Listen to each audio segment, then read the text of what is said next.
નમસ્કાર. દિવસભરના તાજા સમાચારોમાં તમારું સ્વાગત છે. તમારી સાથે હું છું પિનલગીરી ગોસ્વામી.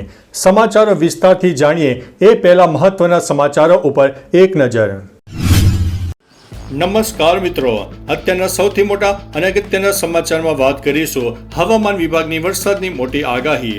વરસાદને લઈને હવામાન વિભાગે આગાહી કરી છે, જેમાં 3 સાયક્લોનિક સિસ્ટમ સક્રિય થતા હજુ પણ વરસાદની શક્યતા છે.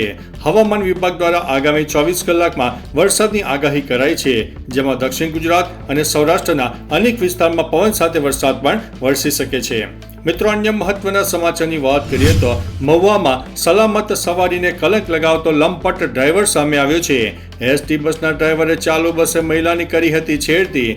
મહિલા પોતાની દીકરી સાથે કરી રહી હતી મુસાફરી. ડ્રાઈવરે છેડતી કરતા મહિલાએ મહુવા પોલીસમાં કરી હતી અરજી.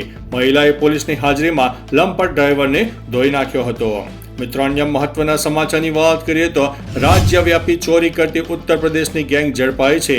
ધાબળા વેચવાનું કામ કરતી ગેંગના 4 શખ્સ ઝડપાયા છે. રાજ્યમાં 104 થી વધુ ચોરી કરી હોવાની કબૂલાત છે. 11 શહેરમાં 104 જેટલી દુકાનોમાં આરોપીએ કરી હતી ચોરી. મિત્રો, અન્ય મહત્વના સમાચારની વાત કરીએ તો રાજકોટ જામનગર બાદ હવે જૂનાગઢમાં પણ કોરોનાની એન્ટ્રી થવા પામી છે. મહિલાને કોરોનાના લક્ષણો જણાતા હોમ આઇસોલેટ કરાયા છે. રાજકોટમાં વિદેશથી આવેલા યુવક પણ કોરોના પોઝિટિવ જોવા મળ્યો છે. મિત્રો, અન્ય મહત્વના સમાચારની વાત કરીએ તો જૂનાગઢ જિલ્લામાં ચોરવાડા નગરપાલિકા કચેરીમાં કરાર આધારિત કર્મચારીને 1.46 લાખ રૂપિયાની લાંચ લેતા એસીબીએ ઝડપી પાડ્યો છે. રાજ્યમાં કરાર આધારિત કર્મચારી એટલે કે અધિકારીઓએ ભ્રષ્ટાચારમાં હવે તો માજા મૂકી દીધી છે. મિત્રો, અન્ય મહત્વના સમાચારની વાત કરીએ તો શાંતિ મિશન દરમિયાન ભારતના 2 જવાનોએ જીવ ગુમાવ્યા છે. બંનેના પ્રયાસોને આંતરરાષ્ટ્રીય કક્ષાએ એવોર્ડ આપીને સરાહના કરાશે. યુએનના શાંતિ મિશનમાં ભારતનું 4થું મોટું યોગદાન રહેલું છે. મિત્રો, અન્ય મહત્વના સમાચારની વાત કરીએ તો દેશમાં કોરોનાના એક્ટિવ કેસનો આંકડો 1200 પાર પહોંચી ગયો છે. કેરળ સર્વાધિક 430 એક્ટિવ કેસ સાથે પ્રથમ ક્રમે જોવા મળ્યું છે.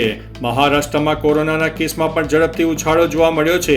મહારાષ્ટ્રમાં કોરોનાના 325 થી વધુ એક્ટિવ કેસ નોંધાયા છે. દિલ્હી અને કર્ણાટકમાં પણ 100 થી વધુ એક્ટિવ કેસ છે. અત્યાર સુધીમાં દેશમાં કોરોનાથી 12 વ્યક્તિઓના મૃત્યુ થયા છે.